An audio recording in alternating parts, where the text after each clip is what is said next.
Good evening, everybody. I just got a bit of housekeeping to cover before we formally start the meeting. Uh, Fire evacuation procedures for evening meetings in the council. There are no fire alarms scheduled for this evening. Therefore, if the fire alarm sounds, please evacuate the building immediately. The fire exit is located at the rear of this room. Go down the stairs and meet at the War Memorial Park. Please note this meeting is being webcast live on the internet. The webcast is also published on YouTube after the meeting, and we are on and live from now on. Please may I ask all members and the public to switch their phones off or turn to silent. For the benefit of the members of the public attending, I would like to explain who everyone is around this table. My name is Councillor Paul Miller, and I'm the chairman of this committee. Down the sides of the table, to my left and right, are officers. To my left and right are councillors who sit on the committee and who will be making the decisions on the applications before us this evening. Immediately to my left and right are officers who will be advising councillors. In addition, I would like to explain that the Development Control Committee is a regulatory committee and not a political meeting. The committee will be examining the evidence brought before us tonight and will make decisions based on planning reasons. We are guided by national and local planning, policy and guidance. May I ask all speakers, including visiting members, to speak clearly and to return to their seats once their presentation is complete and following any questions from members. No further dialogue between members of the committee and speakers will be permitted once questioning has finished. May I ask all committee members to avoid repetition and to keep any comments on each planning item to a maximum of 4 minutes. I understand that planning can be emotive, and I ask that everyone remains polite and professional throughout this evening. Right, we'll proceed to the agenda for this evening. And agenda item number 1 is apologies for absence and substitutions. And we have Councillor Gardner here in replacing Councillor David Leakes. Do I have any others? I'd like to welcome also Councillor Chris Tomlin, recently elected back onto the council and has joined this committee. Declarations of interest. Do we have any declarations of interest? We don't. No urgent matters have been put before this committee tonight. Minutes of the meeting held on the 9th of October. Because this is an additional Development Control Committee, the minutes of the meeting held on the 9th of October will be approved at the Development Control meeting to be held on the 6th of November. I'd like to move on to applications, and the first application tonight is Land at Glebe Close, Dummer. And if I could ask Mr. John Jones to come forward, please. Julian. It's been a long day, believe you me. Good evening, Julian. If you'd just like to sit tight, and the officers will introduce the item. Thank you, Chair. This is an application for full permission for the erection of 17 dwellings with associated access and amenity space. The application is before committee with a recommendation for approval subject to a legal agreement, and is considered by committee due to the officer's recommendation for approval and the number of objections received. There is an update with regard to the proposal, which is first of all noting what happened at the viewing panel. Secondly, there is an additional letter of objection that was received on the 21st of October. This raises an issue of detail with regard to the highways comments. It has since been the case that we've been in touch with the highways officers at Hampshire County Council, and they have confirmed that their comments are related to speed survey data submitted in support of the application, and the precise location of the changeover of the speed limit in relation to that junction isn't actually what has been the basis for their lack of objection to the proposal. It is actually based on their assessment of the data submitted. Another point of interest is the fact that a further amended plan has been submitted by the applicant with regard to some footpaths, bin collection points and such like within the thing. And that has meant that we have asked for members to note an amendment to proposed condition 1 on the proposal to take account of the newly submitted plan. Another thing that I would bring members' attention to is the fact that there is a previous application that was refused in respect to this site. That application was refused because of the fact that at that time it was considered to be not in compliance with policy SS6 of our local plan. As members will be aware, and as we now currently do not have a 5-year housing land supply, that policy has less weight, and it is considered that, weighing into balance all the different factors, the fact that whilst the conservation officer feels that there is a less than substantial harm to the conservation area and the heritage assets, they do not consider that that is of such weight as to warrant refusal of the application. We have taken that into account and in balance have considered that the correct recommendation in this case is therefore for approval. Yes, I think that's it. Thank you. Thank you. Councillor Jones, you have 4 minutes. Thank you, Chairman. This application is unchanged from the application refused in June this year. The only adjustment is to change the proposed tenure of one of the houses from commercial to affordable, and the change of tenure of the original 6 affordable terrace houses and the additional house to commercial housing sold at 80% of market value. This will still not be considered to be affordable by most people. Housing in Dummer sells at a premium because today it's a desirable place to live. The only thing that has changed since the earlier application is the wider Basingstoke 5-year housing land supply. Dummer is frequently characterised as a village that's set in aspic, but in the 35 years I've lived there, 22 houses have been built within the conservation area. Since the local plan was adopted, 2 houses have been completed, a further 2 are under construction in the conservation area, and a 5th bungalow close to Dummerdown Farm has been completed.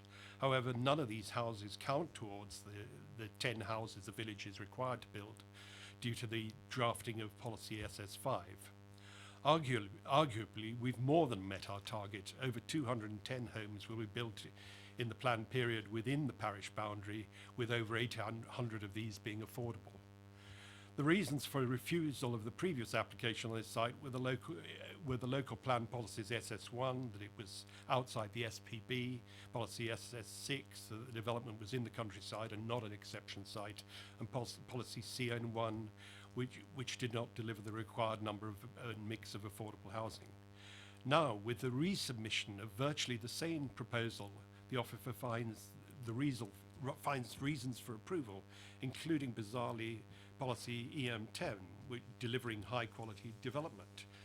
That as you know, is that all development proposals would be required to respect the local environment and amenity of neighbouring properties. Development proposals will be permitted when they positively contribute to local distinctiveness, the sense of place, and the existing street scene, taking into account all of the relevant SPDs and community documents.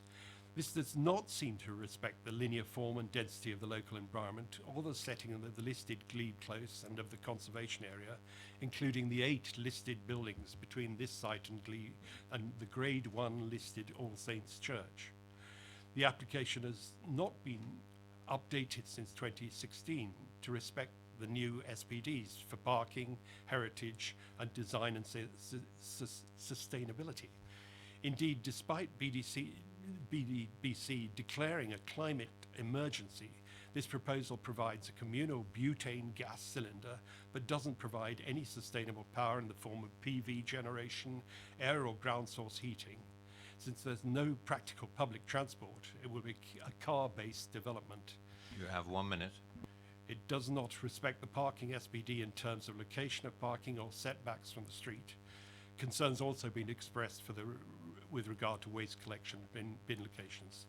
The current proposal for affordable housing is unsatisfactory Only one provider's response is provided in evidence that this cannot be delivered. Despite this, it finds the balance between the benefits of affordable housing provided by the policy CN1 as being greater than the damage to the historic environment, which policy EM11 states must be conserved and enhanced. Finally, this site's not going to contribute to public safety for motorists in Down Street, for walkers on the Wayfarers Walk, or children who might play on the green space adjacent to the street. I urge you to refuse this application.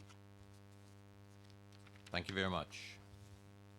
Members, questions for the Parish Councillor? Councillor Gardner. Thank you, Mr. Jones. On page 21 of our report, there's a reference to affordable housing, 20% below market value. Have you got any idea, or can you give us any idea of just what market value is in Dummer for properties of that sort of type? It's difficult to say what the historic nature of a property, what effect that has, but I think we'd be talking about close to $500,000, even for those properties, and certainly for the 3-bedroom one, it would be that, or possibly slightly more than that. Which would be about 400,000 with 20% discount. That's right. It doesn't sound very affordable to me. I agree. Any more questions? Councillor Robinson. Thank you, Chair. Could you explain to us exactly how this site lies in relation to the conservation area and your settlement boundary? In this case, the conservation area starts immediately at the bottom of the plan you can see there. And in fact, the settlement policy boundary and conservation area, I think in that area, follow the same lines. So basically it is the south side of the application site. Thank you very much, Mr. Jones. Can I have Mr. McLaren and Mrs. Palmer forward, please?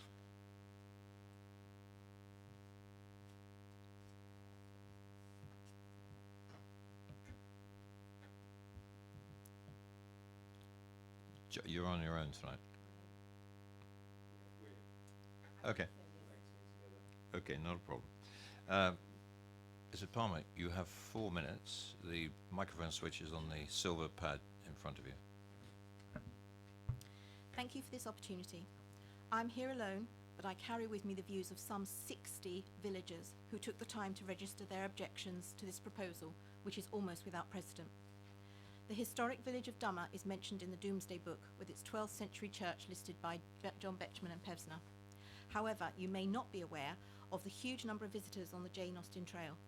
Groups of visitors are to be found 2 or 3 times a week, and cursory glance at the recent entries in the church guest book find multiple overseas entries, many from the US, Australia, and New Zealand. They describe a beautiful rural village, a fascinating history, heritage, and a day out in Hampshire is a perfect antidote to London. Some are travelling along the Wayfarers Walk, of which Hampshire County Council describes skirting Basingstoke Golf Course before you enter the charming village of Dummer. The golf course will soon be a housing estate, but you have the ability to ensure that walkers may still enter that charming village. As one guide states, we leave Basingstoke and things urban and are in Jane Austen's countryside in 5 minutes. It is this heritage, this antidote, this distinct separation from urban and suburban Basingstoke that is under threat from these plans. The village design statement describes initial impressions of Dummer as arable farmland, hedges, hardwood trees and clumps, and of extensive views in every direction. Approaching from the north, we leave the hubbub of the suburban landscape, cross the motorway to find our hearts lift at the sight of our village, with its multitude of thatched and listed properties nestling below. We glimpse the old well cover and the ancient thatch of Glebe Cottage when welcoming us. The applicant is keen to point out that Glebe Close and its mid-20th century housing is the first site. On the map, this is true, but trees and hedgerows screen those 8 small, semi-detached, single-storey dwellings. And with the first being set some 65 metres from Down Street, it's impossible to gain full sight of them. In the current proposal, the first 2-storey house is a mere 20 metres from Down Street. Of course, placing 8 bungalows near the entrance of this historic village was a planning mistake of 40 or 50 years ago, as acknowledged by the conservation officer. But that mistake should not be compounded by allowing the development of 17 suburban houses to obliterate this historic vista. 2 wrongs do not make a right. The conservation officer maintains that the quantum has a negative impact on the conservation area. CPRE state in their objection, "We are concerned that this proposal would have a detrimental effect on the setting, character and appearance of the conservation area and the character of the local countryside landscape and the rural nature of the village." And in respect of the NPPF state, "We would respectfully suggest that there is a significant number of adverse impacts which outweigh the benefits. The legal framework may have been changed, but the reasons for rejecting this application remain wholly valid.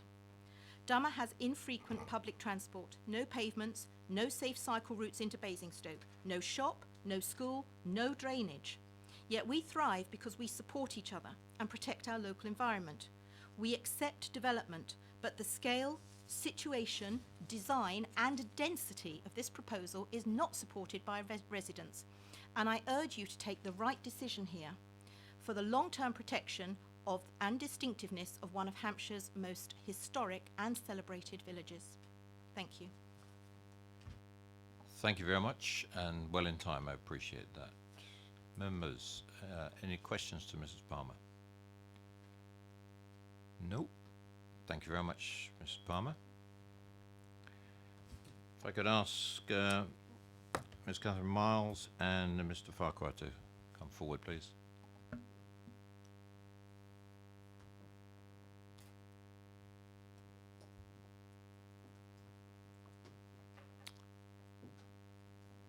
Good evening, and when you're ready, you have 4 minutes. Thank you, and good evening, councillors. I'm Catherine Miles from Provision, and I'm here with Andrew Farquhar from Antler Homes. The application proposes 17 new homes on this paddock to the north of Dummer Village. The Dummer settlement boundary lies immediately to the south of the site. The dwellings are set back from Down Street, with open space to the front to preserve the vista towards the Dummer conservation area. This also creates a vegetated edge to the site, which officers consider will soften the impact of development and create an improved entrance to the village. The scheme is designed to include a mix of chalet-style bungalows and 2-storey dwellings ranging in size from 2 to 5 bedrooms. 7 units will be offered as affordable homes for sale at a discounted market rate. Whilst different from the council's usual approach, it is important to recognise that the scheme does still deliver 40% affordable housing in line with government's definition set out in the framework.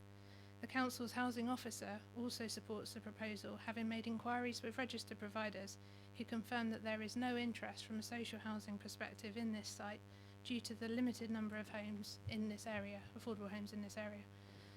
Officers therefore support the proposal and conclude that it is in line with policy CN1 of the local plan and the housing SPD. The parish council argue that there's no need for additional affordable homes in this village, given the development that's taking place on the edge of Basingstoke. However, there is an unmet need for housing within Dummer as identified by our housing needs assessment.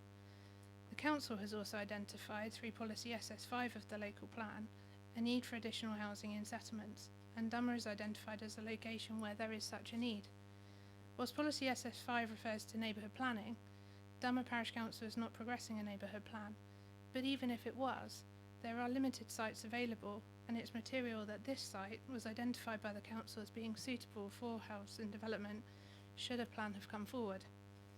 The local plan also does not preclude applications from coming forward for development on suitable sites located on the edge of existing settlements, where those developments are sustainable and accord with other policies of the local plan. It is also material that there is currently a housing shortfall, and as recognised by officers, the policy for the supply of housing are out of date. This means that permission should be granted, unless adverse impacts of doing so would significantly and demonstrably outweigh the benefits. There are significant social, economic and environmental benefits which should be weighed in favour of granting planning permission. These include the efficient use of an underutilised site on the edge of a settlement, the landscaping to the site to enhance the approach to the village, the contribution towards the borough's unmet need for housing, and the provision of low-cost affordable homes to own, and local infrastructure benefits through the community infrastructure levy and council tax. We are aware of the objections from local residents. This scheme has been sensitively designed, having regard to the village design statement. 1 minute. Thank you. There is space about the buildings. High quality local materials, including flint, are proposed, and we have terraced as well as detached homes. Officers are satisfied that there's adequate separation provided to meet amenity. Adequate parking on site is also provided in line with standards, and there's sufficient space for turning. Visibilities at the site entrance are designed for the recorded road speed, and the Highway Authority has raised no objection. So in conclusion, the proposal does represent a sustainable form of development which boosts land supply without adverse impacts. Respectfully, we hope that you concur with your officer's recommendation and approve the application, and Andrew and I would be happy to answer any questions that you may have. Thank you. Thank you very much. Questions to the officers? Councillor Bound. Good evening. In the report on page 20, it mentions registered providers had been approached. The report also makes reference to Sovereign. How many other providers did you approach? A total of 8 providers were approached, which were suggested providers by Basingstoke and Dean. On top of that, a further 4 providers were approached as more national providers that focus on smaller housing. No more questions? Councillor Robinson. Thank you, Chair. Could you tell us how you'll mitigate the visual impact of this as you're approaching the site sort of from the M3, which is obviously where most of the traffic comes from? Sure, we did submit an artist's impression, which I don't know if is part of your presentation, but I did just see the terrace units with the brick and flint detailing, which is plots 1 to 6. So the design of these particular units have been set back from the road to achieve some open space at the front, and that's in keeping with the existing development at Glebe Close. And we've used brick and flint materials and tiles that's sympathetic, respecting the village design statements, aspirations and guidelines in terms of local materials. So it's both the setback and the design that respects that vista. I'd like to add also that it's within officers' powers to add a landscape condition, which I believe is there, and for a landscape management plan to be put in place that could condition the type and size of planting that can be added alongside the visibility displays, which are as part of the application boundary, which would help screen the development further to the design that's been put in place. Councillor Potter. Hello, Ms. Miles. I'm sorry, Mrs. Palmer was so offended by the Glebe Close development. It was something I did about 50 years ago as an architect, so I take responsibility for that, I guess, really. But the point that I lead on to, really, in regard to the proposition that we now have in front of us, where there will be 2 vehicular accesses and exits within about 100 metres of each other. And I know the County Highways raises no objection to this, but I'm surprised at that in a way, really, going back to the original scheme I designed. But what discussions were there about the prospect of it being a vehicular access off Glebe Close itself, which was always predicted for that, by the way? Thank you, Councillor. Before my time at Antler Homes, my predecessors had engaged with Basingstoke and Dean Borough Council with regards to an access, and the very early designs were actually shown with an access off Glebe Close. The reason that that access was never taken forward was because the council were looking for a ransom sum of money in terms of an access into that development site, and therefore it wasn't viable for Antler Homes to pursue that as an access to serve the development. If that access was freely available, then it would have been explored in the same way that the current access is proposed. If I may, Chair, I mean, when you say explore, would you agree with me that might be a preferred access? It's very logical that Glebe Close would have provided the original access and would have been a logical solution.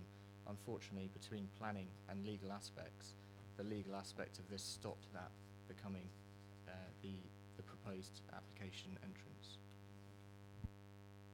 Councillor Harvey. Thank you, Chair. Could I ask what methodology you propose to use to establish the market value of the affordable housing, please? That would actually be set by the council's housing officer within the terms of the Section 106. So there would become a mechanism, is our understanding, within the Section 106 agreement, where the council's housing officer would set out the parameters about what is market value and what is the discount and the perpetuity.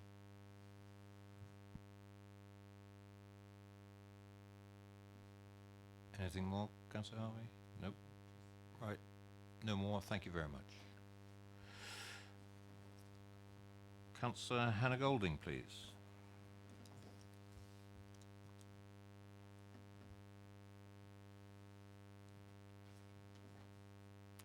Good evening, Hannah. You have 4 minutes.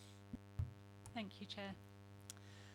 To put it quite bluntly, this application is the same one as was refused in June, and the reason it was refused then haven't changed.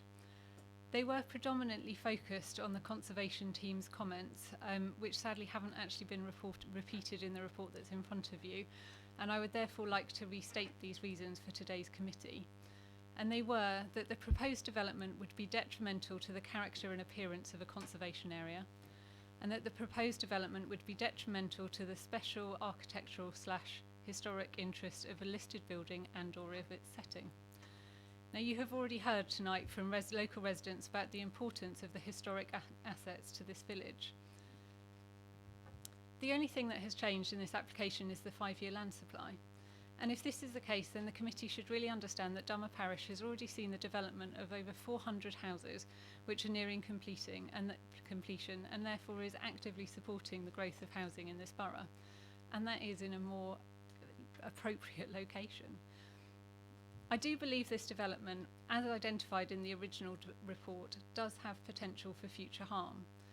In the current proposals, the proposed access road is developed on one side only, but evidently leaves the possibility open for more development on its northern side, and that would come with further urbanisation and a further adverse impact on heritage assets identified. Unfortunately, with this submission, they didn't consider this harm to be sufficient to be defended. However, I would argue that this site does not bring benefits to the people of Dummer.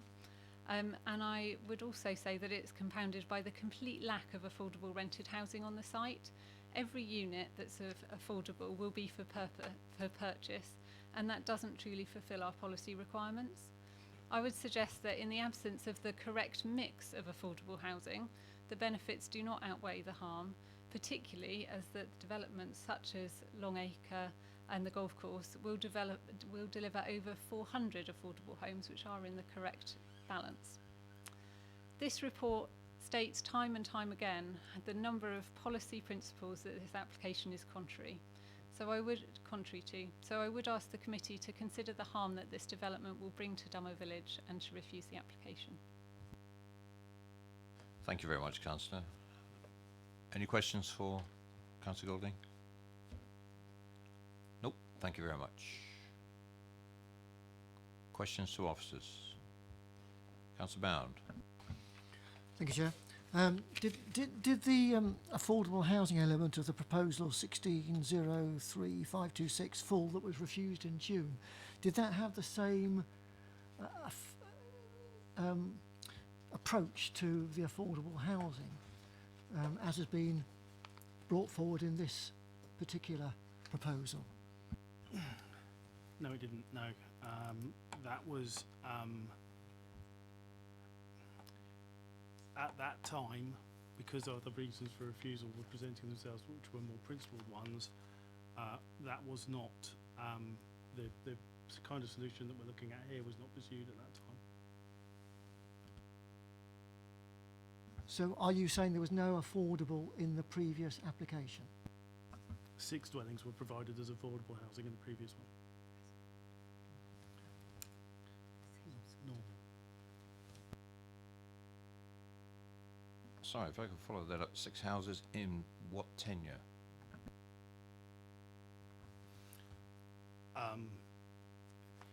Normal tenure. But the problem came actually when we started working on trying to with work going on with regard to getting the 106 sorted out for the appeal, it became clear that to the applicant that delivery in terms of getting an affordable housing provider in respect of that would become an issue. So there was no agreement in the initial application as to what tenure or quantity of houses were involved? No. I just tried to clear that up for you, Councillor Bound. Right, Councillor Tomlin. Thank you, Chair. I have two questions, but actually building on Councillor Bounds was, could you just briefly explain how the subsequent purchasers of these houses in perpetuity, how it's going to be regulated that it will always be discounted? Who manages that? It refers back to us and the housing team at the council. Basically, there is a requirement within a 106 that would require that every time a house came back to be purchased again, they would have to go back to the housing team to get an assessment of what the market value was. Then we would apply the 20% discount, and it would go on through then the nominations process and all that sort of thing through our housing team. So my second question was just a general one about the density. Have you got figures for the density of this versus that of Glebe Close, or the sort of approximate area around the development, please? I don't believe I do, I'm afraid. I'm sorry, I don't have that available to me at this point in time.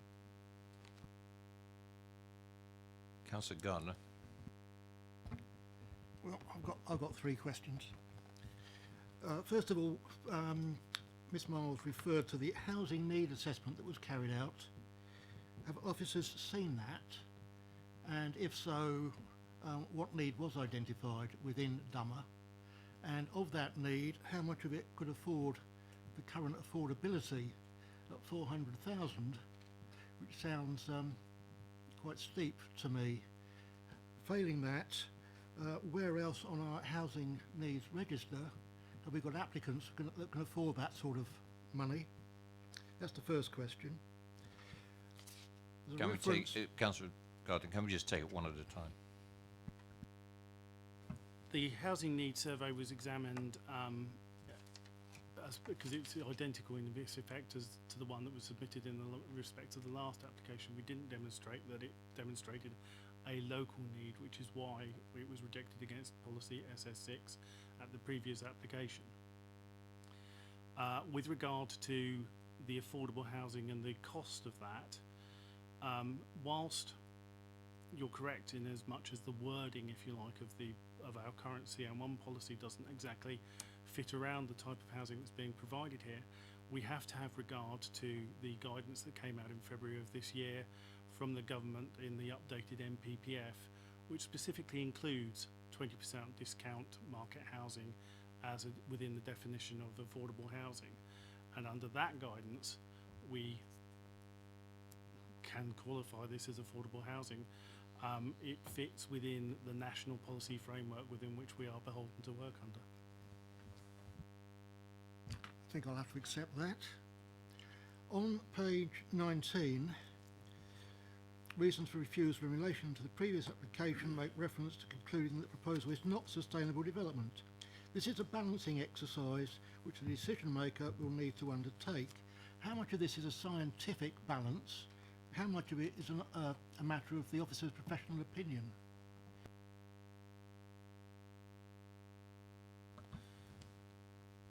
I think all balancing decisions that are made against empirical evidence are a question of a professional judgment. I'm not sure you could come to a scientifically balanced opinion with regard to planning issues. I don't think it's that kind of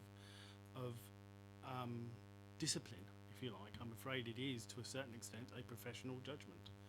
That professional judgment is then examined at the process before it gets here by other more senior members of staff. It is not just a single officer's. It is judged against the professional opinion of the management hierarchy within the team. It is not simply one officer's say-so. Thank you. Last question. reference has been made of screening of the site. What screening would you recommend to mitigate the visual aspect? In most situations such as this, we would look for native planting to work as screening, whether that be hedgerow species or something similar. I would imagine that's exactly what we would be looking for in this case. Thank you. Yeah, can I just say that that is actually covered within condition 7, where we ask for those details to be submitted, so we've got control over that should we desire it. Councillor Robinson. Thank you, Chair. Reason for approval, item 2 says the development would result in less than substantial harm. Substantial harm, we've touched on this before. Am I right in thinking that substantial harm is the total destruction of that asset, and so this could be getting close to destroying it as less than substantial, but not actually destroying it completely? You're quite right. I mean, substantial harm does mean effectively loss of a historic asset. That is how it is defined. Less than substantial harm is if you like, almost a sliding scale, and it runs from almost losing it all the way down to very little harm at all. It is a very broad category. In this particular instance, the final comments of the Conservation Officer with regard to this acknowledged that there was less than substantial harm to the conservation area, but did not judge that to be sufficient to warrant refusal of the application on those grounds. Councillor Harvey. Thank you, Chair. Can I ask, in terms of the affordable housing aspect, clearly the NPPF sets out a principle of 20% market discount. What it doesn't set out is a detail. From that point of view, can you relate to me what the methodology will actually be applied by our housing team to achieve a 20% market discount actual amount? What figures and processes will they use to do that? And do we have an idea of that at the moment, or is that something that we'll have to create? I'm not sure, to be honest, what the housing team, how their machinations with regard to that would be. I'm afraid that's outside my area of knowledge and expertise. I would imagine that they will have procedures in place. They will have been aware of the provisions within the NPPF, and they will, I'm sure, knowing the professional of that team, have had preparations underway, but I'm afraid I'm not knowledgeable or cognizant of what they may be. And can I just confirm from you that the issue is not viability but deliverability, and in the context of deliverability, it is the sense that the RPs that have been contacted have said that they don't feel what is proposed is appropriate for them. In the context of this application, that seems to be what is being suggested very specifically, and therein, whatever is offered at a market discount, just moving the logic on from what you've just said, that it would be a matter perhaps for the local market in terms of establishment of some kind of figure. Would that be a reasonable assumption to make in regard to deliverability? We're talking about the local market in that context. As far as I understand it, I would agree with all the points you've made. The issue is with regard to deliverability. I know also that in addition to the 8 or possibly 12 different RPs that the applicants contacted, there were also approaches made by our housing team towards Sovereign, who managed the Glebe Close development, and they were also approached with regard to whether or not there was some possibility of incentivising them to manage those homes through some sort of grant funding. Still, I'm afraid, no RP was willing to bite that particular piece of bait. With regard to how the market value works out, I imagine it'll be based on something local, but I'm afraid I don't have the knowledge to give you. Oh, right. I think it would probably be done by a simple open market valuation of the houses on the site, and then the others will go at 80% of that value. You know, we'd provide, you know, we would require a professional valuation and then have it looked at. Councillor Potter. Sorry, Chair, being a bit pedantic, can I just be clear in following the exchange with Councillor Robinson on reason for approval number 2, and this is on page 10, you know, the wording is the proposed development would result in less substantial. We agreed that should say less than substantial. So the omission is of than, isn't it? This is the, okay. I mean, you see, I mean, it sounds a pedantic point, but it's important, I think, really, in the way that we make that judgment, isn't it? And very valid. Thank you. Councillor George. Thank you. Looking at the comments received, I noticed the Natural England Environment Agency, Archaeology, Environmental Help have all got no comments received. Can I assume that applies to all previous applications on this site as well? Is that or any of them tucked away in previous applications? We haven't got them here. If there have been comments made in respect of that, those are referred to in respect of the earlier application, those were referred to within the body of the report.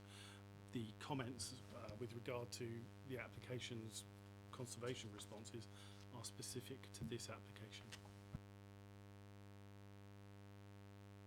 Councillor Bound. Thank you, Chair. Bearing in mind that the comment of Councillor Jones from the parish in relation to the lack of green infrastructure built into the proposal, and bearing in mind that we have declared a climate emergency in the borough, has the borough tried to ease the developer along the lines of providing some sort of shall we say green infrastructure within a proposal, within this particular proposal? The proposal does provide green open space at the frontage of the site adjacent to Down Street. There is also landscaping strips and such like within there. I think that is considered to be sufficient. It's not quite what I meant. Yes, all right, you provide green, there's green open space and so on. I mean, Councillor Jones particularly referred to sort of heat pumps, etc. That's the sort of thing that I was thinking of. There is no policy within the local plan that obliges developers to go down that route with regard to development. We don't discourage it, obviously, but it is not a policy requirement of development and not something we can therefore require applicants to do. If I could provide some commentary to that, it might have been an adopted motion, which is what it was at full council. Bearing in mind we're now reviewing the local plan, it is to be expected, I think, and I'll use that kind of phrase, that that motion, as accepted by the council, will be incorporated in any revised policies within the local plan as it's amended and re-examined. But as we sit here today, there is no plan policy that we could use to really hang our hat on.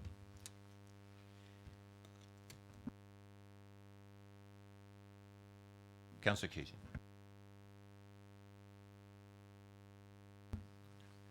Thank you, Chair. Can I just find out, there was a neighbourhood plan. Do you know when that was adopted? Sorry, carry on. Dummer does not have a neighbourhood plan. Does it not have a village plan? It has a village. Yeah. Sorry. It has a village design statement, and that is taken into account in our assessment of the application, but it doesn't have a neighbourhood plan.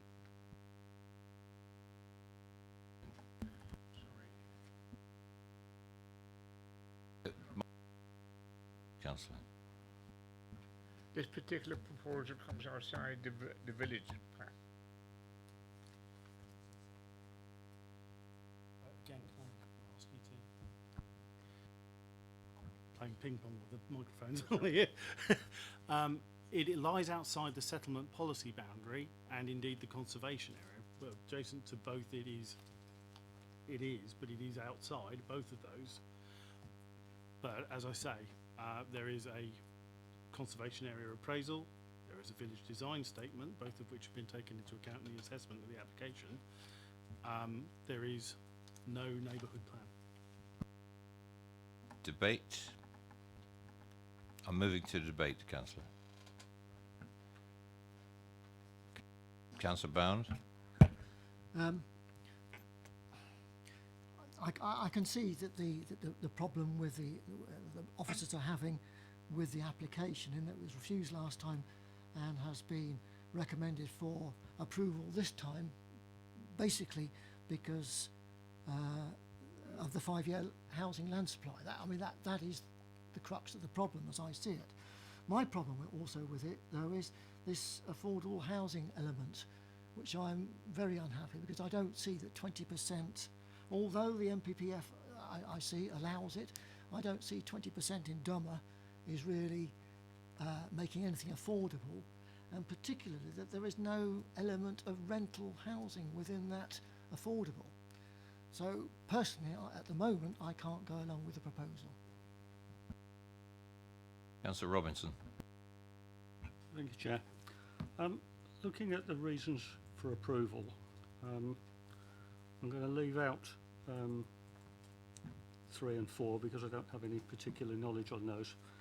But 1, 2 and 5, fundamentally I disagree with what's written, particularly on reason for approval 2. It cites it being compliant with EM11.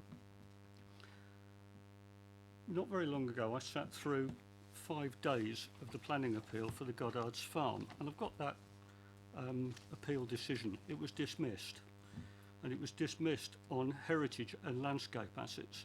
Just reading one paragraph from that dismissal, policy EM11 states that development must conserve or enhance the quality of the borough's heritage assets in an appropriate manner to their significance, in accordance with paragraph 184 of the framework, allowing some flexibility. And it then goes on to say, therefore, having regard to the evidence before me, any conflict the policy would still attract full weight. So what it's saying is EM11 is still valid, even without a 5-year housing land supply.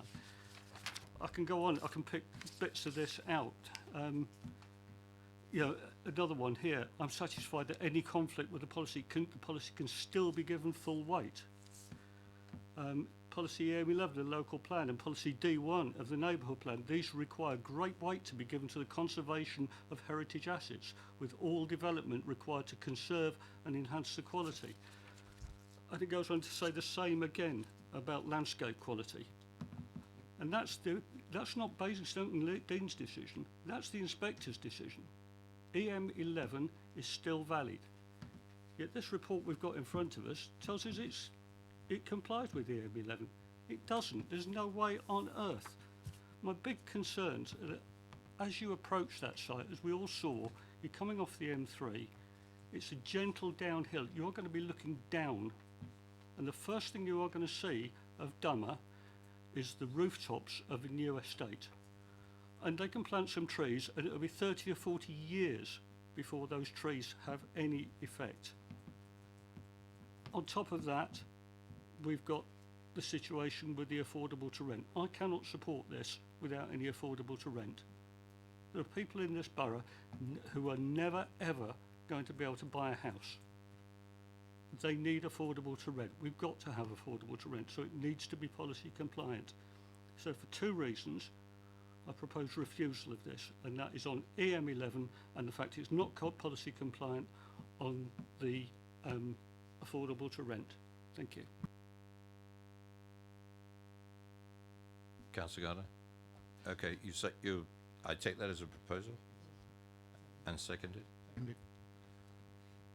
Quick one, Councillor Potter. I've got a motion moved and seconded. You containing discussion then, is that what you want to do?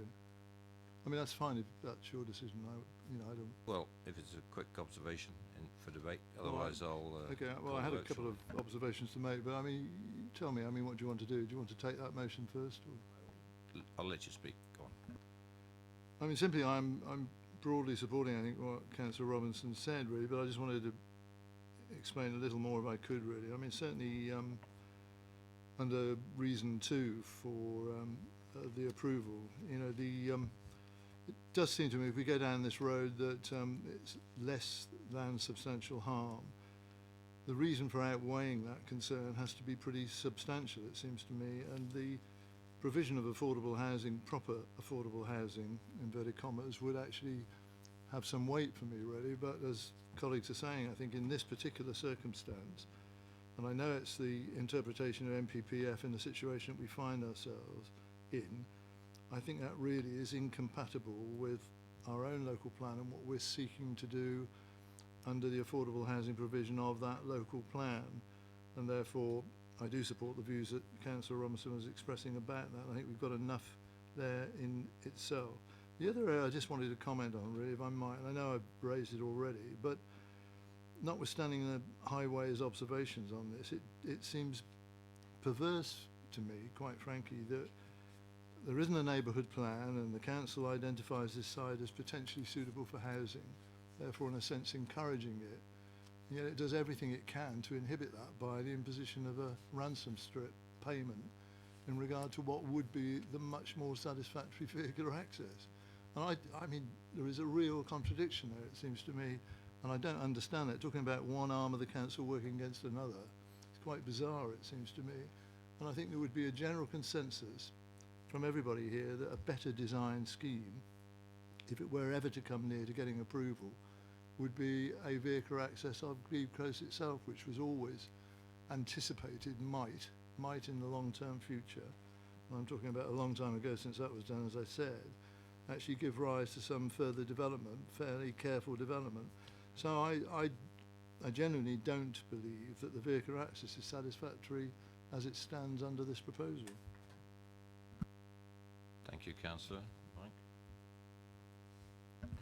Thank you, Chair. It's just hopefully to provide the committee with some assistance in terms of the motion that's been put forward and seconded just before the vote. I mean, I think there's three main things to consider here. One is in relation to the planning history and the expectation, I suppose, of consistency of decision making. The previous application was only refused on the principle, so in effect adding reasons for refusal now would clearly be inconsistent with that. It's not saying that the committee can't come to that view, but I would have to advise the committee that an appeal situation and the first application is at appeal already.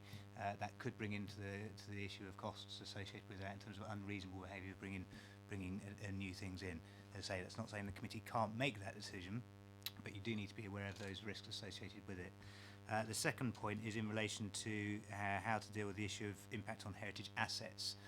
Councillor Robinson is absolutely right in that the way that Goddard's Farm appeal decision was phrased, it effectively said that policy EM11 was consistent with the MPPF, and therefore full weight could be given to it. But the way in which that has to be considered is under the terms of paragraph 11 of the MPPF, and this is where it effectively says that where there are no relevant development plan policies or the policies which are most important for determining application are out of date, which is where we are because of the 5-year supply position, it says you effectively need to grant permission unless the application of policies in this framework, i.e. the MPPF, that protect areas or assets of particular importance, provides a clear reason for refusing development.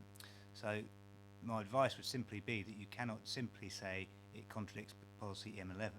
What you would have to go through is balance the test in paragraph 196 of the MPPF, which is where there is less than substantial harm, that you've weighed that against the public benefits of the development.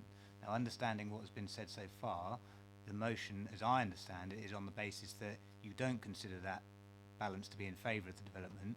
You consider it not to be in favour under paragraph 196, part of that being the fact that you don't consider the affordable housing offer to be appropriate, is my understanding of what's been suggested so far. So I just think committee needs to be clear on those points before taking the vote. Councillor Robinson? Thank you. Chair, I refer back to the Gladman's decision, paragraph 18 from the inspector. Whilst it is not for me to interpret the policy, I am mindful in this regard that the policy requires the preservation and enhancement of designated character areas, and having regard to the open landscape of the parishes, as opposed to prescribing a blanket ban on all development in open countryside. Again, there is no requirement for a balancing exercise regarding heritage assets within the policy.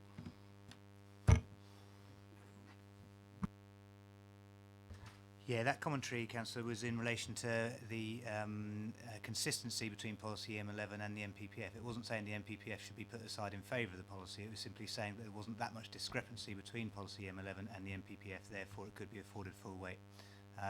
The other aspect, sorry Chair, just one final point, in terms of just clarification on the motion, it would be necessary to outline which heritage asset the motion is pursuing in terms of harm, because obviously there's the listed building and the conservation area. I think it's quite important, Chair, that is it the setting of the listed building or the conservation area, or both? And with that piece of advice, I have to ask you, as the mover of the motion, Councillor Robinson, because you've elucidated the reasons for refusal in your motion. Are you looking at the listed buildings or the conservation area? Listed buildings. The listed buildings. Moved and seconded for refusal on the basis of the discussion we just had with the officers and the reasons for refusal.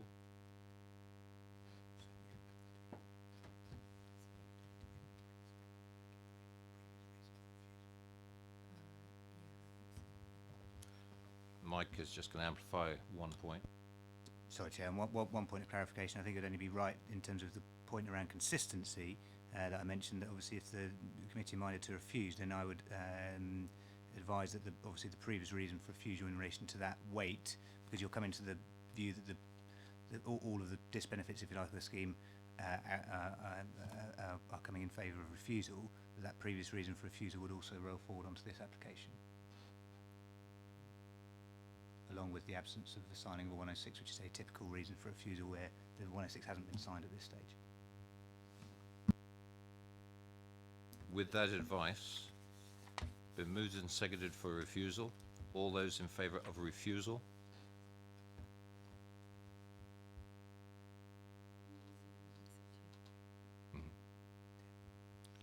That's carried, officers. Thank you, Chair. That application is refused according to the reasons set out by the members. Thank you very much. Thanks for everybody. And move on to item number 2, Little Bowlings Dards Lane, Shelford and London. There are no speakers for this. So I will ask officers to present. Thank you, Chair. This application is for a variation of condition 1 of planning permission granted under 1703-03248/RES. The application allows for the substitution of plans which allow for internal rearrangements of the dwellings previously approved, and the insertion of 2 roof light windows into the rear elevation of plots 1 and 2, and 3 roof light windows into the rear elevations of plots 3 and 4. The application is with committee with a recommendation for approval, and is due is before you because of the number of objections received and the officer's recommendation. Questions to officers? Councillor Tomlin. Thank you, Chair. Just a general question. This development is outside of the conservation area. And what I understand of permitted developments, is this not a permitted development anyway? Just putting roof lights in. Thank you. It would be if the properties were occupied and built out and being lived in. It is only at that point that permitted development rights come into play. So up until that point, it requires planning permission. Councillor Robinson. Thank you, Chair. Councillor Tomlin just preempted me on that question. I was going to ask exactly the same question. So, looking at the public observations, one of them says the additional height required to accommodate the windows will further diminish the visual amenity of the. Are we absolutely crystal clear there is no additional height to either roofs or roof lines or eaves? The external dimensions of the property have remained the same. That is correct, Councillor Robinson. I've measured both sets of plans. The heights of the dwellings are identical. Debate. If there's no debate, I'll move it from the chair for approval. Do I have a seconder? Councillor Mrs. Westbrook. And I'll go to the vote. All those in favour? Thank you very much. Officers?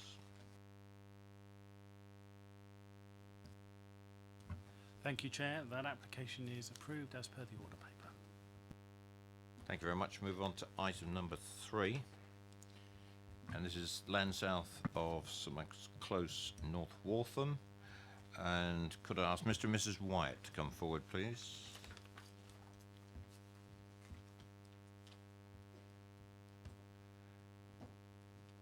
I won't make the comment. If you'd just like to sit tight, Mr. Wyatt. And officers? Thank you. This is an application for permission in principle. Just to make members and others aware, there is an update to the application. There's comments from Councillor Frost and also an amended recommendation. This is that permission in principle is granted for a minimum of 2 and a maximum of 4 dwellings on this site, and is subject to a list of expectations that need to be submitted at technical design consent stage, which has to be submitted with 1 year of the date of the decision. The reason for this is the council, as you're aware, is currently unable to demonstrate a 5-year housing land supply, and it is considered reasonable to reduce the duration of any PIP approval on the site to 1 year, and that's the reason for the amended recommendation. Thank you. Nothing further to add. Mr. Wyatt, good evening. The microphone switch on the silver panel, and you have 4 minutes. Good evening, councillors. My name is Richard Wyatt, and I live at 29 St Michael's Close. I'll also be talking on behalf of Gerald Dodson, who lives at Boundary House. Both our properties adjoin the southern boundary to the proposed site. I'm also supported by a number of members of North Waltham. I know very little about planning, but what I have discovered is that planning in principle creates an almost irreversible progression to full permission. I believe the government's planning policy dictates that best use must be made of development land. And as this site proposes 4 houses, I've just been told 2 to 4, in 1 hectare, I fear that having achieved the first stage, the latter attempt will be made to go for full policy compliant density. This being the case, it will also have a significant impact to the whole of St Michael's Close. I've read through the case officer report, and it appears that the only reason it's receiving a recommendation for approval is due to the council's lack of a 5-year land supply. The land is not allocated in the emerging neighbourhood plan and is outside of the settlement area. The planning policy response acknowledges that it fails on policies SS1 and SS6, but then gives a somewhat tentative support by saying on balance it might be okay. The constantee responses from the senior conservation officer, the landscape team and the parish council give no support whatever to this proposal. What most of you probably are unaware of is the application field sits above the level of our houses and gardens, so that even in the bungalow we have an overwhelming negative impact upon us and upon the conservation area which abuts the 2 boundaries. The addition of these houses at the back of my house and an access road across the back of the garden will mean a loss of privacy, as the proposed building land is on a hill, meaning any building or car would overlook directly into my bedrooms, including my daughter's. Vehicular access to the site at the end of a very quiet close is currently via a gate, which restricts residents' access to St Michael's Close with whom they share this access.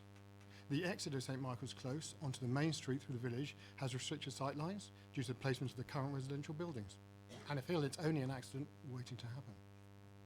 As you know, St Michael's Close was built in the early 70s, and the infrastructure of drains and electricity is not able to support more houses being built.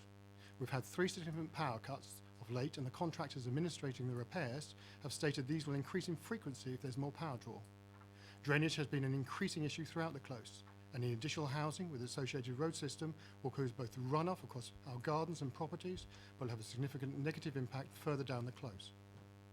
St Michael's Close was designed and built as a cul-de-sac, with a green space at the top providing a safe place for children to play. And it would be a great loss of future generations if this safe place was impacted by extending the road with more traffic going past the treed space. Everyone is unsure how our actions impact the natural world around us. but Dr. Matt Stevenson from the Conservation Biologist of Hawke Conservancy has reviewed Boundary House and placed tawny owls, vultures, on the property. Over the last 2 summers, tawny owls have raised 3 owlets per year around Boundary House. No one can predict what impact this development might have on this breeding population. I do feel that the fact that this field has already been released for housing development should not be seen as a precedent for further expansion or intrusion.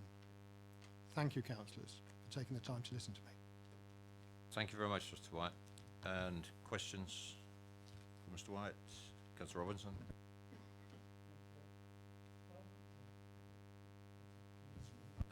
Thank you.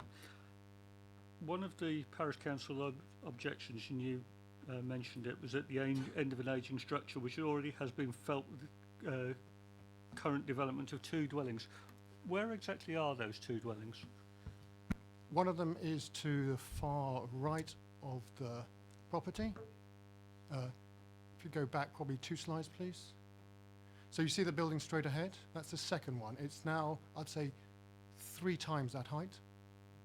And it's only a bungalow.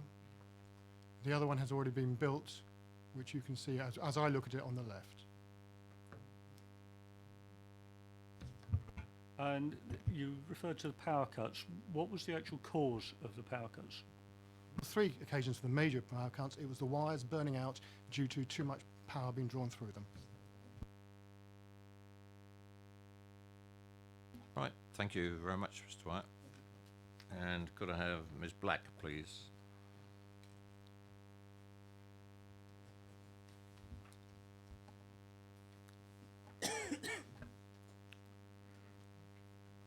Good evening. You have 4 minutes and the button's in the front of you. Good evening, councillors. Apologies from the applicant, Mr. Ian Jones, who is unable to attend this evening due to his partner's recent discharge from hospital and continuing recovery at home. The application site is a 0.98 hectare undeveloped field situated to the south of St Michael's Close, adjacent to the North Waltham Settlement Policy Boundary and Conservation Area. Planning permission has recently been granted for 2 lifetime home bungalows immediately to the west of the site. North Waltham Parish Council approached the applicant earlier this year, inquiring if there is further interest in the development of the site. It is this inquiry that triggered the submission of this application. The proposal seeks permission in principle for residential development of up to 4 dwellings, the suggested range being a minimum of 2 and a maximum of 4 dwellings. Permission in principle, also known as PIP, is limited to an assessment of location, land use and amount of development. Only issues related to these in-principle matters should be considered at PIP stage. This is then followed by an application for technical details consent, in which the detailed matters are assessed. The PIP application has been recommended for approval on the basis that the location, land use and amount of development is acceptable, and as the council cannot currently demonstrate a 5-year housing land supply, the proposal is considered to be in accordance with paragraph 11 of the NPPF. This means policies relating to the supply of housing in the adopted local plan are currently considered to be out of date. Paragraph 11 states that where relevant policies are considered out of date, permission will be granted unless the application of policies within the framework that protect areas or assets of particular importance provides a clear reason for refusing the development proposed, or any adverse impacts of doing so would significantly and demonstrably outweigh the benefits when assessed against the policies in the framework taken as a whole. Consultation responses have been received from Planning Policy, Landscape and Highways, all of which do not object to this application. Objections have, however, been received from the Historic Environment team due to insufficient information submitted and concern that the proposal could cause harm to the adjacent conservation area, and also from North Waltham Parish Council, reflecting the views of local residents. It is unreasonable for the Historic Environment team to suggest insufficient information has been submitted when the scope of PIP is limited to in-principle matters only. The request for a heritage statement goes beyond the scope of PIP and is a matter for technical details consent stage.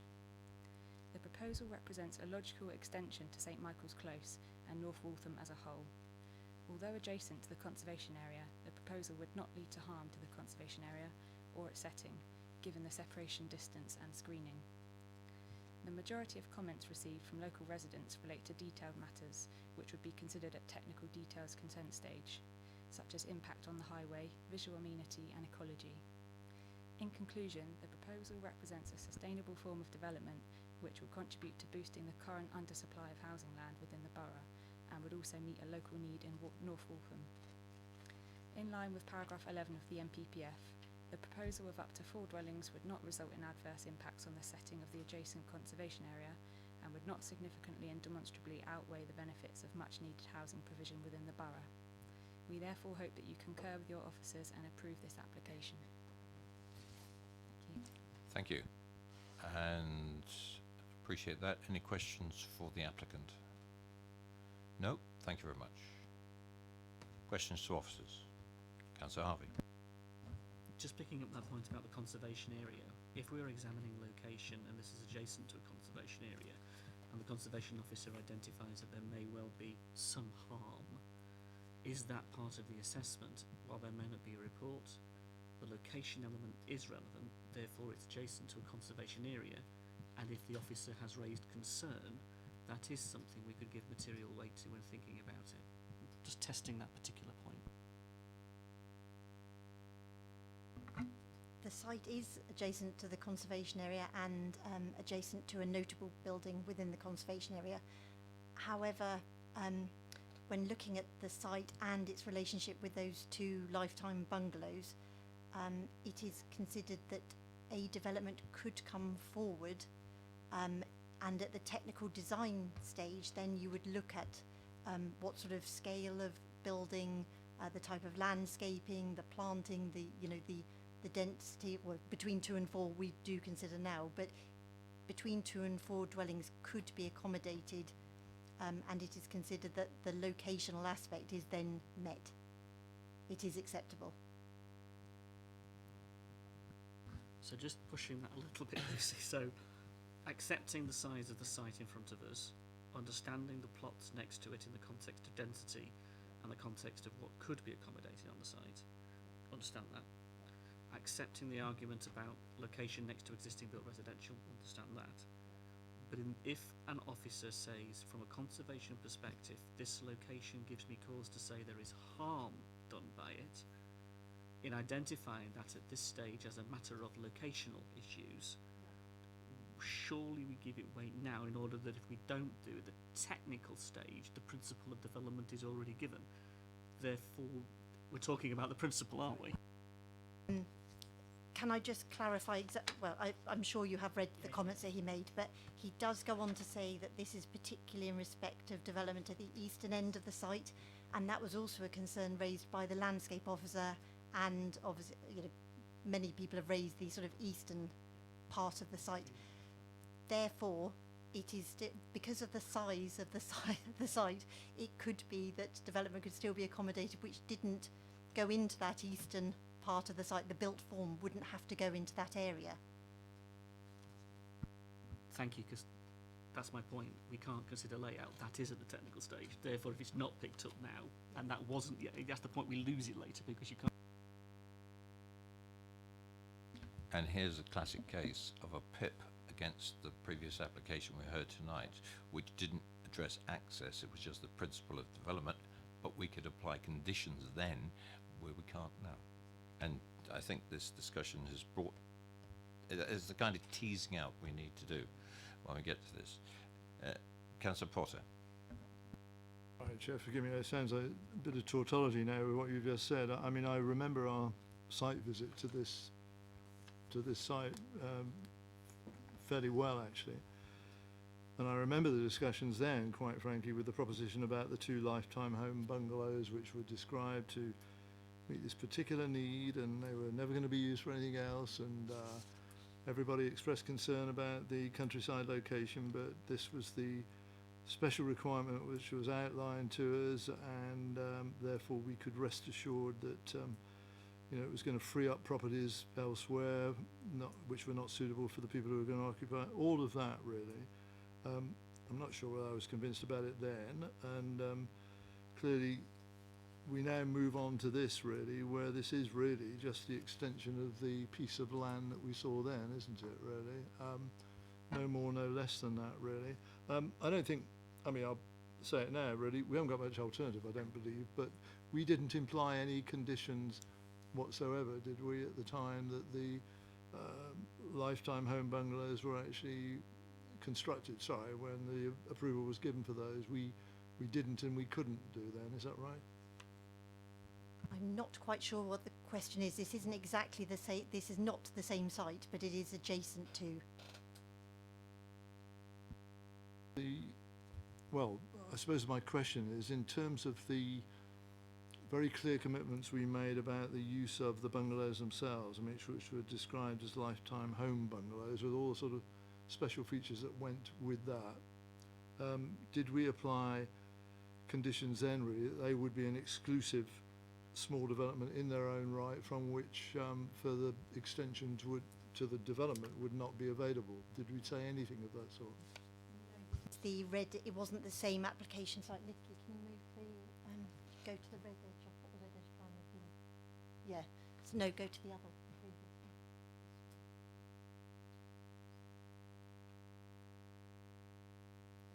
Yeah. So you'll note that application. That was the red edge boundary for the 2 bungalows, lifetime, as they were described, lifetime bungalows.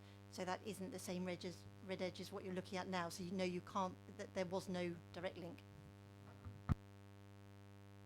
Apart from the access, that is the same. Councillor Gardner. Yeah, one question. On page 69, halfway down, therefore proposals should be supported by comprehensive assessment of requirements of local need in the area.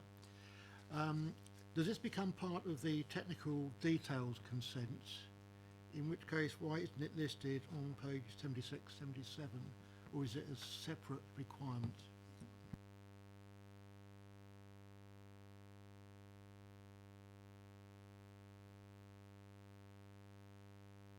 Sorry, so that, say page 69 was looking at policy SS6E, obviously with paragraph 11 now indicated that sort of falls away in effect. So that was setting out the sort of background to how we would assess it if there wasn't the housing land supply issue. So currently there is no requirement for a housing needs assessment on most applications. There is limited weight to that policy at the moment. Debate. Councillor Potter.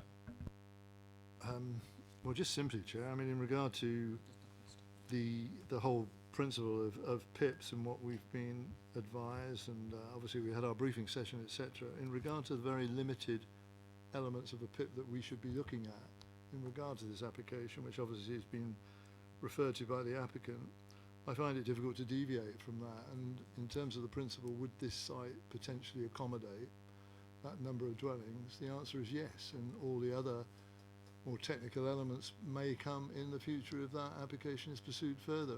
And QED, it just seems to me there is no alternative really but to approve this application. Is that a proposal, Councillor? It is, Chairman. Do I have a seconder? Councillor Bound. Proposed and seconded for approval. All those in favour?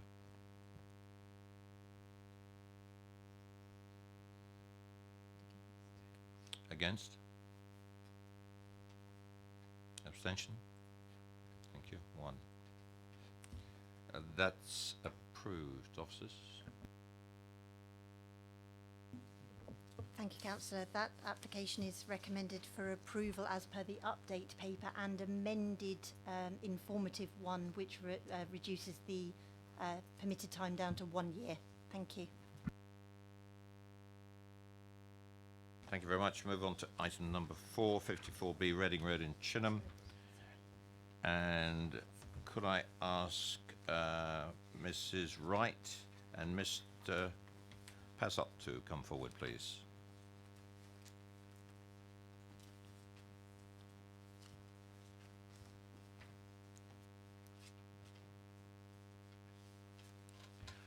Would you like to take a seat in front of the microphone, please?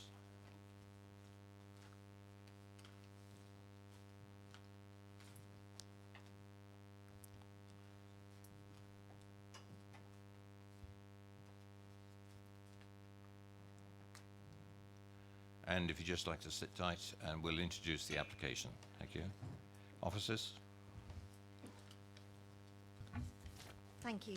Can I just remind councillors there is an update to this application. This is an outline application for the erection of 3 dwellings and associated site works with all matters reserved. I would draw councillors' attention to the officer comments within the update, which clarify one of the paragraphs of the report, actually on page 90, which is one of the highway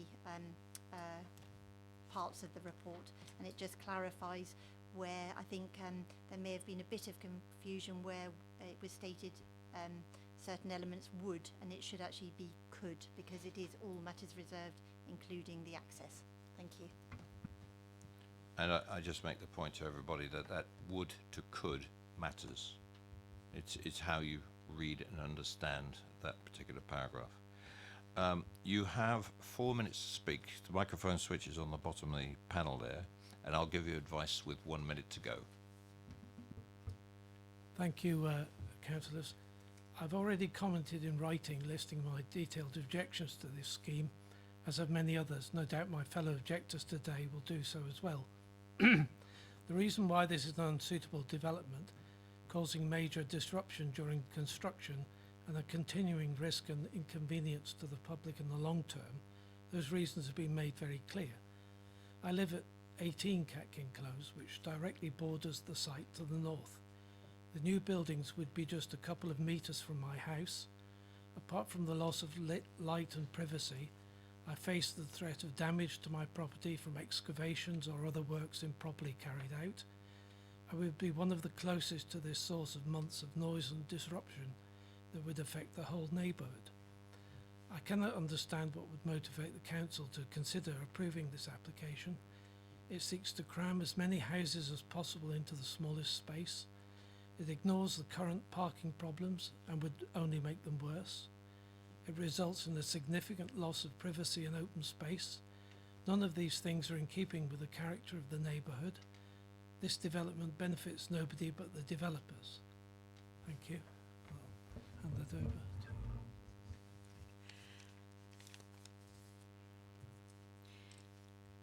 Ours is a very small, ours is one of the narrowest roads in Chinham, as demonstrated weekly by the new, larger refuse lorries. The fire brigade found it very difficult to manoeuvre when called to a fire, which luckily was only in a chimney. At present, several of us with motorised scooters know that we'll be safe driving along the fence to the alley when we go to the dentist, doctor or church. Although also it is classed as a safe route for approximately 100 children and parents to journey to and from school. Some of our children play in the school.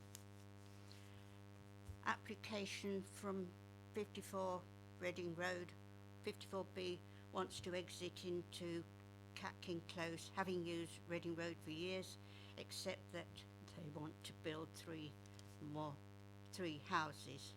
Existing houses 11 to 14 have only parking space, and a second is alongside the fence. Where would they park their second cars instead of 3 as asked for by 54B Reading Road? The fences are decent. They're covered in ivy, roses and passion flowers, which are fine for the bees in summer. You have 1 minute. And the hedgehogs use it as a thoroughfare. They will be out of existence in another few years, so we'd like to look after them as much as we can. Now, there are houses locally available. I've been down there to have a look. Also, the local red brick that they're supposed to be done on, we had to have identical brick from Nottingham. There may only be 28 houses, but the drains are worked on frequently and there have been 4 power cuts this year alone. although this is supposed to be an outline application, starting work at 7:30, this is detrimental to the elderly and shift workers. And also we hope there will not be permitted development. Thank you. Thank you very much, and well timed as precisely 4 minutes. Well done. Question to the speakers, members? No, thank you very much indeed. If you'd like to go and sit down.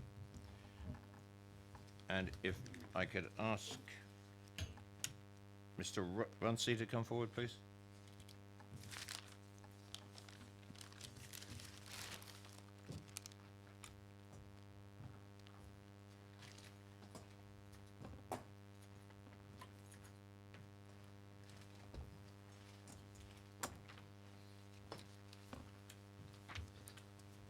Thank you.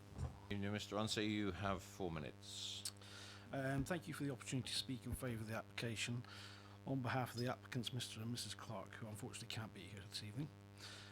The application, as you mentioned, is outline consent for erection of 3 detached dwellings to the north of 54B Reading Road. The site is a large rectangular shaped parcel of land that benefits from road frontage along the east where it borders Catkin Close. We acknowledge there's been strong objection towards proposals, and we hopefully will be able to allay some of those concerns. As an outline application, the drawings provided are indicative only, but establish the principle of any development. The intention is that the buildings will be 2-storey structures of similar design and character to the existing in Catkin Close. The new buildings will continue the established pattern of development created by the neighbouring properties to the north of the application site. They will set back from the road frontage with ample parking and landscaping to screen and soften development. The gardens to the rear will be larger than local authority standards. There are concerns by local residents over the perceived increase in traffic and the parking, change to parking arrangements. The new development will provide above the minimum level of parking that is required, and unlike many developments of the age of Catkin Close, each house appears to have off-street parking that may not be fully utilised.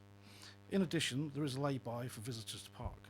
The introduction of a drop curb along a small section of the road should not have any detrimental effect on the existing parking arrangements.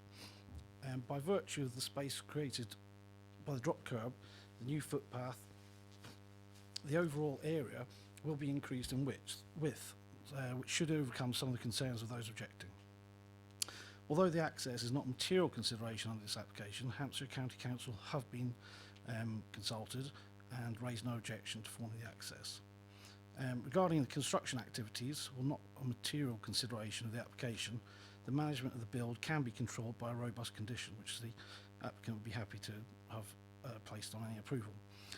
This can request a construction method statement and also restrict times of deliveries. We believe this plot is suitable for development, and design intent demonstrates that 3 decent-sized properties can be accommodated on the site without causing any detrimental effect. The new houses will be a continuation and completion of the development in Catkin Close. Unlike the other applications that we've seen this evening, this is a true windfall site for the borough. And with the lack of 5-year housing supply, which we've already discussed, and the obvious merits of this proposal, we hope that you'll be able to support the application. Thank you. Thank you, Mr. Runcie. Members, any questions for the applicant? Councillor Tomlin. Thank you, Chair. Just a brief question. How many bedrooms are you proposing? You've said 2-storey houses. What? Yeah. How many bedrooms? As it's outlined, we aren't prescribing the bedroom numbers, but we've provided some indicative plans that show that 3-bed properties could be accommodated on the plot. All right, and the second question. You said a new footpath, new footway on the diagrams we have. I don't know whether we can put it up there. I can't see where that is. Is it right across the property or? Dimension that's quite small. It says about 6 metres on there from the parking bays on the opposite side of the road. So there'll be a hard standing that will be created that isn't currently there.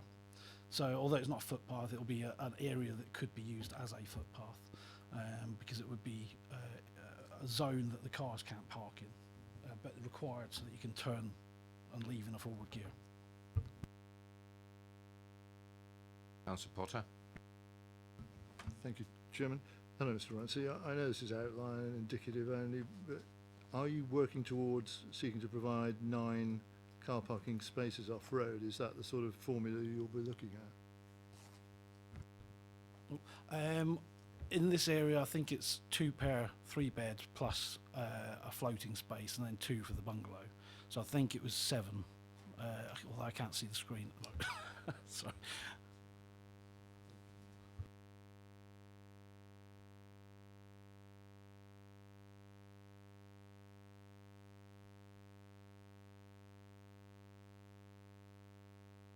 Councillor George. Thank you. Looking at the red line on the plan, it goes round probably an area which includes the sort of garden and some of the curtilage of 54B, I believe. Isn't that correct? It covers the entire building as well. Can I ask, what is your intention to use the garden or the curtilage of 54B as part of this building site, or are you going to leave that with the garden in the future? What are your intentions here, please? The area well, at the bottom of the plan on the south side is the existing bungalow, and to the west of that is the proposed garden for 54B. So it'll be left with a quite generous sized garden. Thank you for that. Any other questions? Thank you, Mr. Runcie. Councillor Edwards, please.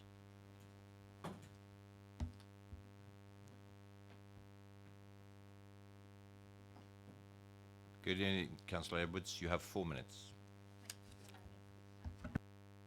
Please. Thank you. Thank you for allowing me to speak tonight, Chair. Catkin Close is a well-established cul-de-sac of 28 homes which were built over 30 years ago. The road is one of, or if not, the narrowest one in Chinham. As with the majority of streets in Basingstoke, parking is an issue. I was contacted by a resident regarding the proposals to build 3 detached, 3-bedroom homes at the back of the property of 54B Reading Road. Knowing the area, I struggled to think where it was possible to fit these houses. Visiting the close and realising the exact location shocked me.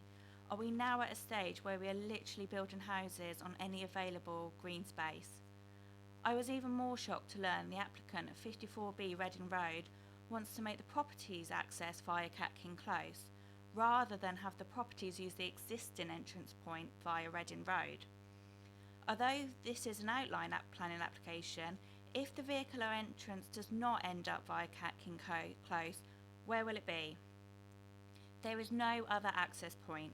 The existing entrance via Reading Road is not an option, as the right-of-way has been granted to 54B from the current residents of number 54, which is the dentist surgery.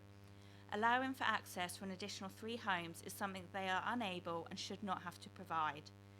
This then leads me to ask, why should the residents of Catkin Close have their quiet road opened up to new homes which offers no benefit? The resident of 54B will also change their access point to be via Catkin Close. The proposals are inconsiderate, selfish, and are of a person who only cares about lining their pockets with money, not the local community. Councillors, I ask you to show how much you care about our current residents and their quality of life. Looking at the application, there are 17 objections and 0 pledges of support. Residents will lose parking spaces and then have the pressure of accommodating at least an additional 8 cars. You saw firsthand last week the close and how bad the parking was. Why choose to make it any worse? The close will become overcrowded and noisy. Visibility will be poor for both drivers and pedestrians. The access path at the top of the close is used by many residents, including children and elderly people using mobility scooters. There is simply not enough room for everyone to go about their daily lives safely. The loss of open and green space will also affect the neighbouring road of Ashfield. Visiting a resident's garden, I was taken back to see how much light and privacy the family would lose, as will all their neighbours along that side of the street. The family's home had been extended, and when the design was being drawn up, careful consideration was given to 54B to ensure they did not lose any privacy. So much for their neighbours treating them with the same consideration. Some will say it's only 3 houses and no one will notice, but that is not true. In You Chinham, have 1 minute. in Chinham, we have received mass development over the years, and we are expecting over 1,000 new homes from sites such as east of Basingstoke and Redlands. As I was writing this speech, I received an email to tell me that an application for Redlands has now been submitted for 150 homes. As we continue to have our community being made bigger and bigger around us by new homes, can we please be left alone and leave our inner community be? We talk about what a great place Basingstoke is to live, but we also recognise we need to build more homes. I have seen NIMBYism in action, and I truly believe the objections to this application are not unreasonable, but the application itself is.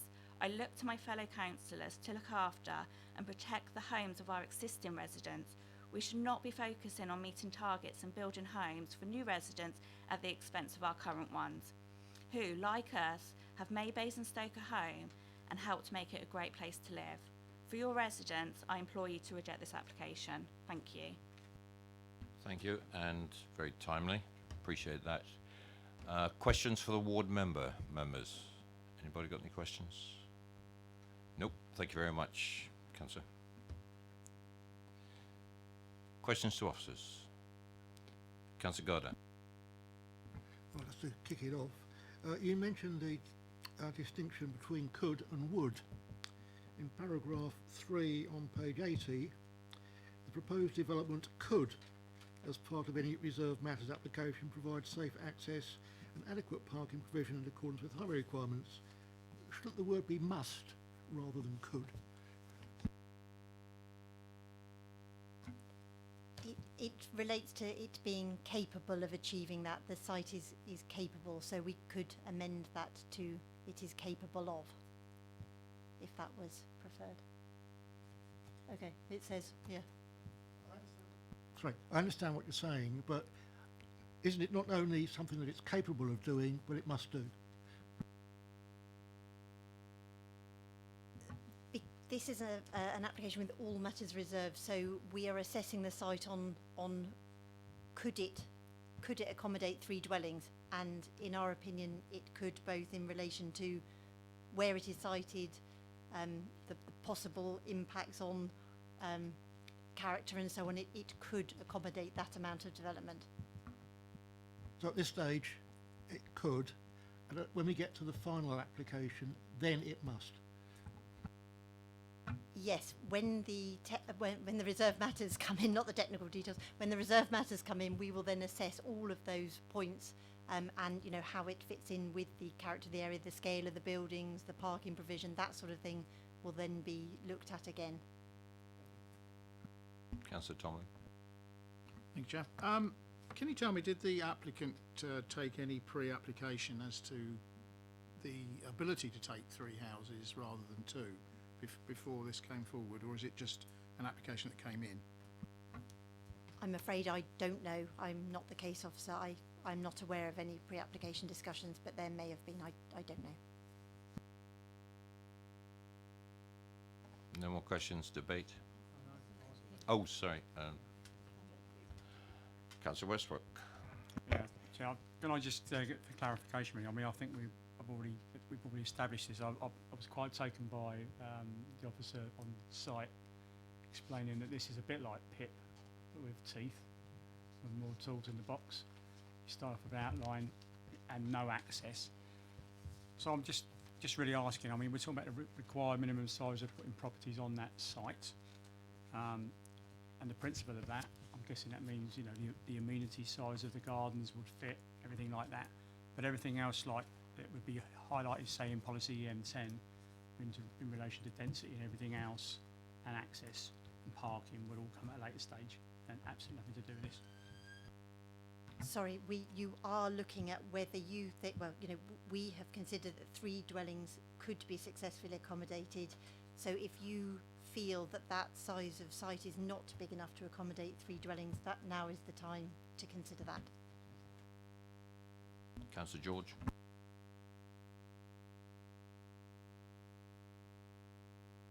Yes, well, phrases like this, looking at the application in front of us is for 3 houses. I know you're only looking at schematics, but it's been made very clear by the applicant that he not only wants that, he wants a garden, a generous garden for the existing house, plus 3 parking spaces, if you look at the schematic there, as part of the application. And we're looking at cramming all of that into the site. So it's not an application just for 3 houses, it's for 3 houses plus a garden plus car parking spaces. Is that correct? You would need, well, the existing dwelling, theoretically, you know, anything could come forward. That's the thing, it's all matters reserved. But the existing dwelling already has an access from Reading Road and a garage at the moment, as far as I'm aware. That situation could, of course, change when the reserve matters comes forward. They are showing that they are also providing parking for 54B within the application site.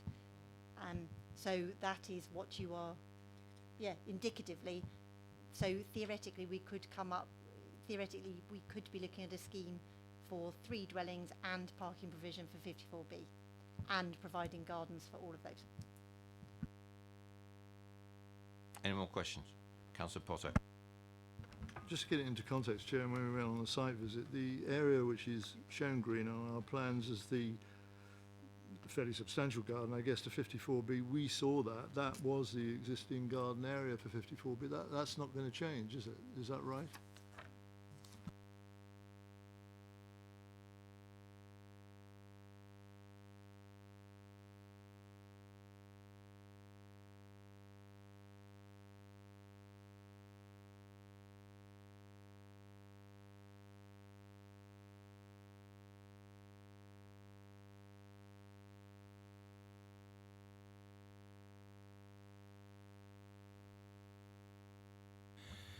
Sorry, because I was on the site visit, I'm perhaps a little bit more cognizant with the site in its reality. As you will remember, when we went to the site, there's a sort of area of hard surface and an existing garage that serves 54B at the moment. That area of hard surface and the area where the garage stands, in the most part, would be subsumed into the garden for 54B. Then when the slightly sort of irregular but slightly L-shaped site sort of kicks back off to the west there, that is the point at which the rear of the existing garage becomes part of the development plot for the 3 dwellings. You can just about, if you've got extraordinarily good eyesight, see on the plan that's before you on the screen there a line indicated by a sort of kinked annotation. That indicates the existing, if you remember it, pitched roof double garage that stands within the site that is to go. If you remember that there were 2 such structures on the site, and it's the more rickety of the 2 that remains.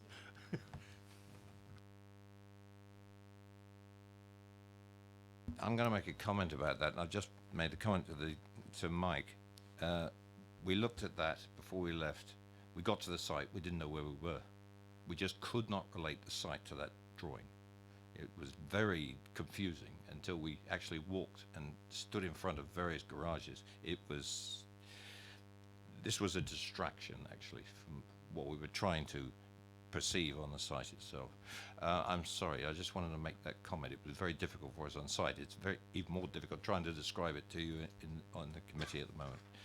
I had a further question. Yes, Councillor Keating.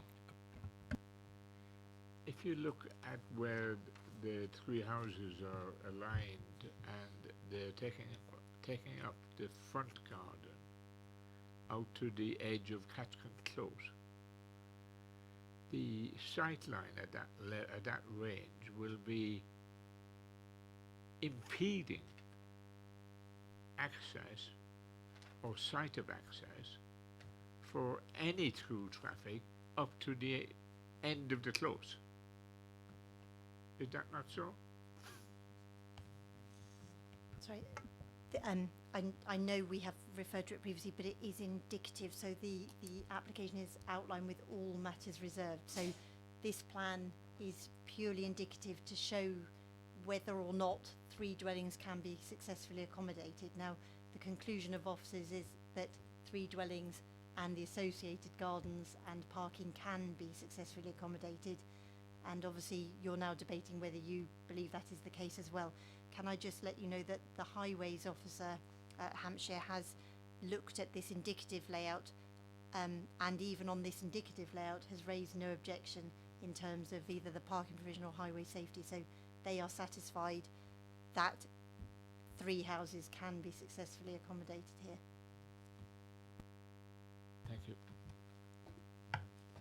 Debate. Councillor Harvey, thank you. Thank you, Chair.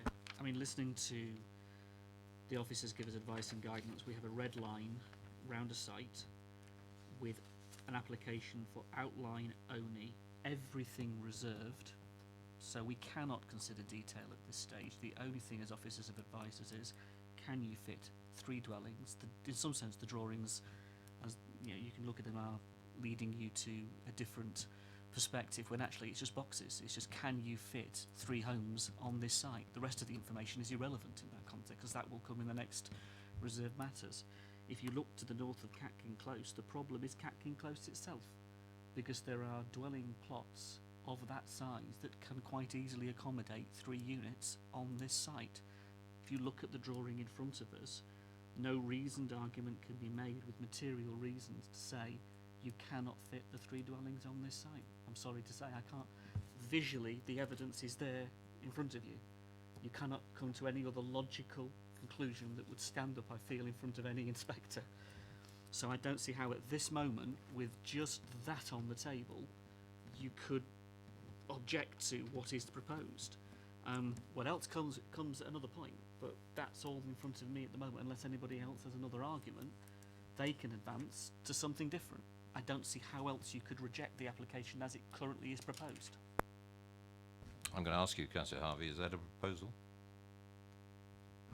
I'm happy to propose it unless anybody else has got any arguments that could counter what I've Okay, said. I have a don't believe there are. proposal at the moment. Councillor Potter? Mine's consistent with that, Chair. I mean, you know, if you look at the 2 plans that we've got in front of us, one to 2,500, one the small scale, and the other one, if you look at the footprints of the area really in regard to dwellings, both semi-detached and detached, I mean, the conclusion that you reach is that the scale and the footprint of these proposed dwellings, albeit in outline, are not out of keeping with that area. Now, all the other matters really which have been raised with us this evening in regard to the concern of residents are natural, it seems to me, for residents to raise when that type of infill development is being proposed, and those will have to be overcome in that detailed application. And obviously the conditions that are going to be required to make this, if it ever proceeds, a development that can proceed without undue impact upon local residents, both in their construction stage and beyond, are matters for the future. But in terms of the simple proposition, nearly a pip with you know, bells on it, can this accommodate those 3 dwellings? My view is yes, it can, and the outline application should be supported. Can I take that as a seconder, Councillor Potter? All right, proposed and seconded for approval. All those in favour?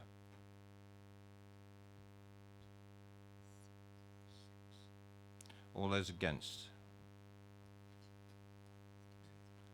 Abstentions? That is carried. Officers? Thank you. That application is approved as set out in the main agenda report with conditions and informatives. Thank you. There are no other items on the agenda. I thank everybody.